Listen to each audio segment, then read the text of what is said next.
events. We're live. Okay. So stream now. Should be giving me that. Stream now. Switch over, please. Okay, now we got you. Okay. Okay. And one moment, please, while I put over to the stream, because you're on. Okay, the stream is good. View on the watch page. I'm going to tweet this out and say we're back. Share this. Hey, everybody, we're back. If you are watching, apologize for the technical difficulties, but you can definitely blame YouTube for this one. Oakland. Hashtag Oakland. There. All right, so that's out, and BACK back. All right, and now putting that. Okay, we're back. Going down here to Skype. There. Okay. All right, we're back, folks. Now I'm gonna lower this down so you can see Mr. McConnell, and we can get started. And there he is. Okay. All right, Greg. We are back. There is the stream here. It is seeing the stream, and there we go. All right, got it. Okay. All right. All right. Now you were saying, Greg. Again, apologize. Welcome. First of all, we're going to start all over again, folks. This is Greg McConnell, my longtime friend, actually, executive director of the Oakland Jobs and Housing Coalition. And Greg, first of all, welcome to Zenny62 Live on YouTube. Thank you for putting up with these Google 501s and 500s. It was a weird day with the solar, whatever's going on. But tell my viewers what the Oakland Jobs and Housing Coalition is and what it does. Well, first of all, thanks for having me on, Zenny. Oakland Jobs and Housing Coalition is a coalition of major employers from large corporations in Oakland, AT&T, Comcast, major employers like that. And on the housing side, it's significant developers who have brought so many thousands of units to Oakland. That coalition is designed to try to advance life in Oakland, to make it a city that is attractive to investment, attractive to businesses that will bring new jobs and new housing and new commercial development to the city. So it's senior executives banding together to try to promote business and housing in the city. So what is your focus right now this time? Because I know you usually have an initiative that you're interested in, and I think you just had a meeting with the mayor, right? Well, we did. You know, Oakland, unfortunately, has been the scene of several large fires of residential developments that were in production. Two of them were right across the street in Emeryville, on the Emeryville border. In fact, the same property was burned twice by an arsonist, burned to the ground after it was substantially built up. In Oakland, we just had a major fire, a major loss on Valdez Street last week. So a lot of the developers obviously are rattled by this, are saying, come on, we need to make sure that the city's a safe place to invest, and we can build these properties that try to solve the housing crisis that is so necessary. And the mayor brought in 30 developers in a room yesterday with the police chief and the interim fire chief and other officials, city administrator, the purpose of which was to try to reassure developers that they're going to do everything they can to make sure that their projects are safe as they're being constructed. The developers gave pushback. The biggest issue is we believe that this fire on Valdez was like the other fires, that there is an arsonist and we want the guy caught. Do you think it's one person or maybe an inside job? Is there any like contractor or security person or anything that might tie all these projects together? No, because they have, at Rick Holliday's property on San Pablo in Emeryville, they have video footage of the guy on a bicycle and the guy walking around the building on a scaffold. And he's hooded and wears the black outfit, you know, the regular routine that these guys all look like. The black block? The Valdez property, I know the developer very well. In fact, I helped him get through the entitlement process, and that is a significant major development development company based in Atlanta. And what we hear is that the circumstances of the fire are very similar to the circumstances of the fire in Emeryville, which leads us to believe it's back to this guy or some group of guys that are working together. So what is it that we as citizens can do in Oakland to help? We always say, you know, see it, report it, but what can we do to help stop this sort of thing? Well, and that's the point that I made to the mayor in the meeting yesterday. These fires occur at points in time when the development is most vulnerable, meaning they're wood frame buildings, they're significantly developed, but not completely developed to the point where you then bring in fire suppression systems. You can't do that at that moment in time.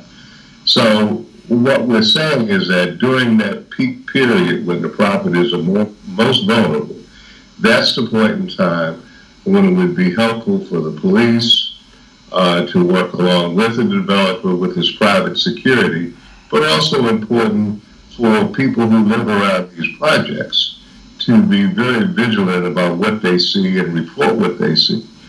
You know, sometimes when a developer asks surrounding neighbors to do something, they think that that's in his or her best interest.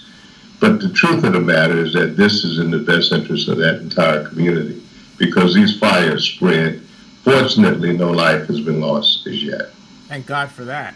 Hey, the thing is, something else. The other point to be asked here is, can you give our viewers an idea over the range of time that these fires have occurred? The report is that there's been 5 fires in 5 years, but that takes you back to a fire near the West Oakland BART station, a senior housing project that was being built. But the 4 fires that we're talking about, the fire in Reburn in Emeryville, the fire on Leicester Street near Lake Merritt, and the fire on Valdez, I think that's within a 1 or 2 year time frame. So they're closely connected in time. And is there any, is it all just a particular type of housing? Because I know that, for example, Wood Partners, Piatok, they've got 14th and Alice. Ironically enough, you know, the location where Chauncey Bailey was shot is slated for construction. And that's mixed use. That's basically the same type of housing as Valdez, mixed use market rate.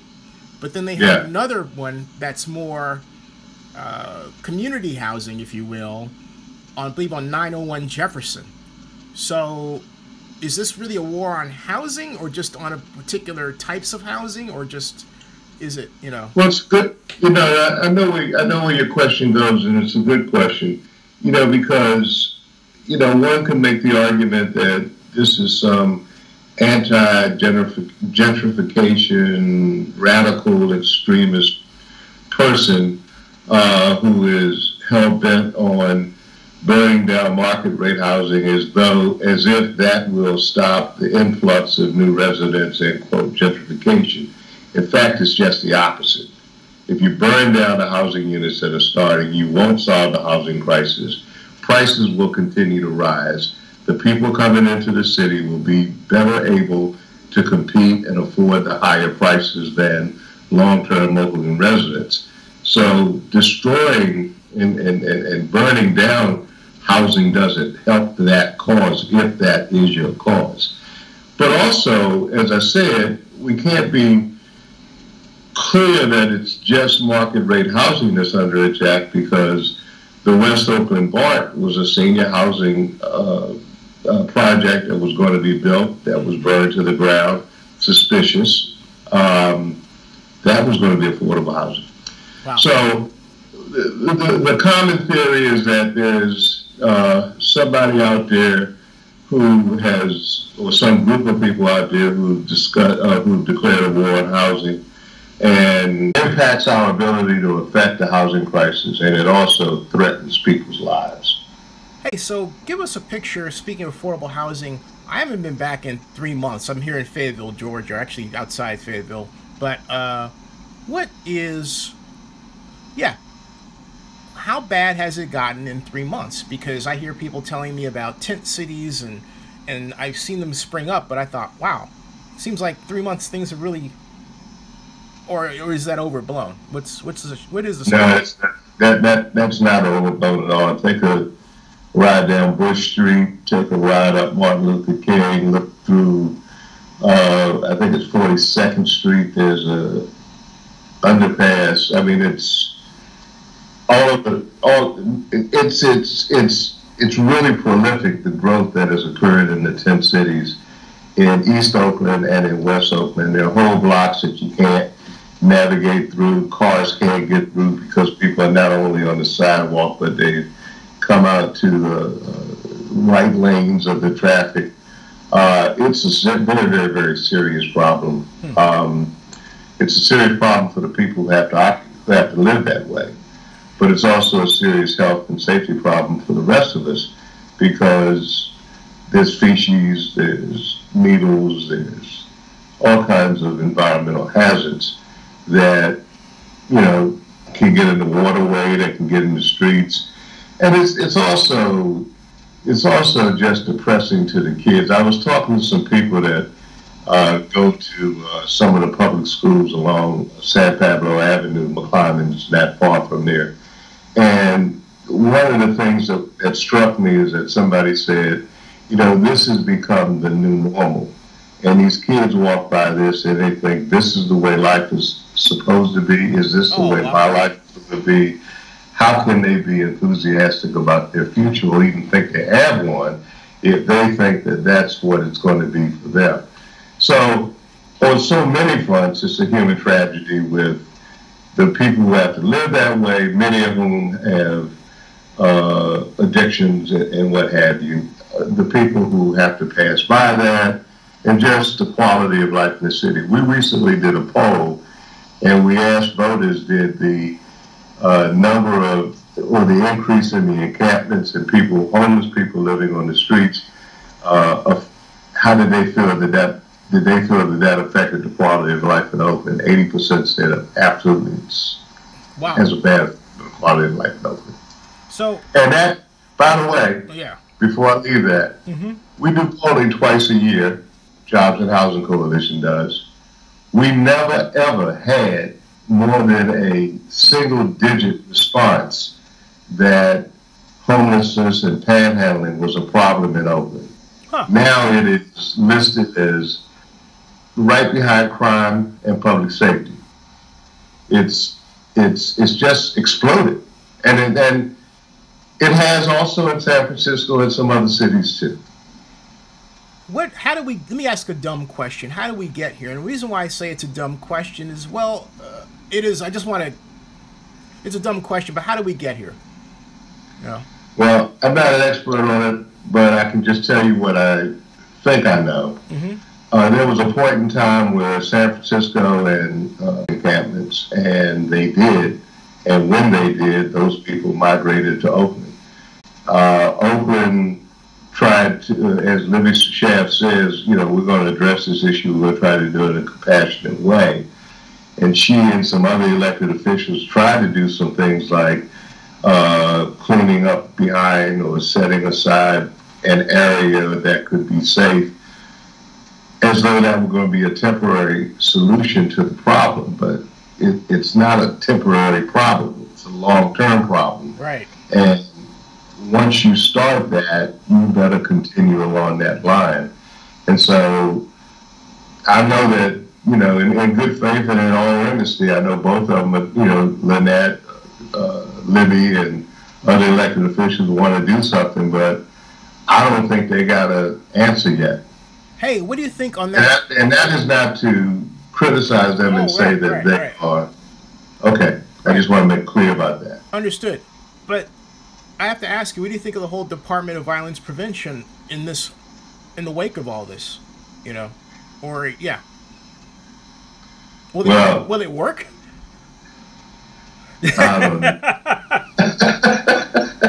I mean, I don't want to put you... Lynette asked me how come I didn't come to city council and support that, and I said, Lynette, if I had come, half of my members would have been telling me to oppose it, so I'm just going to let you guys figure it out. There's your answer right there. But I tell you what, if you're going to have one and you're going to hire somebody, and I've never said this before, there's a woman in the mayor's office who I think would be a hell of a nice addition to the city and the director of this program. That's Venus Johnson. Oh. I don't know if she's interested. I've never talked to her about it. Hey, so on that note, let's work backward a little bit with apologies to my viewers like Octavio Arias, who's in Panama.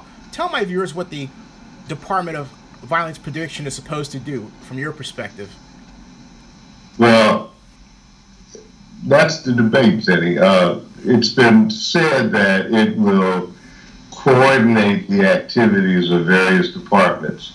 The director of the violence prevention will be on an equal plane with the chief of police.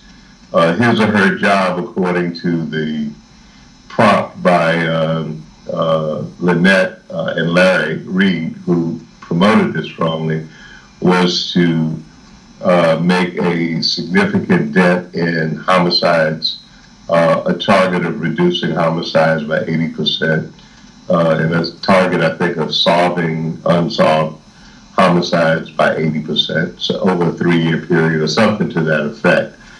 I think that what they're trying to say is that, you know, we've been trying to police our way out of the violence that Oakland has had forever.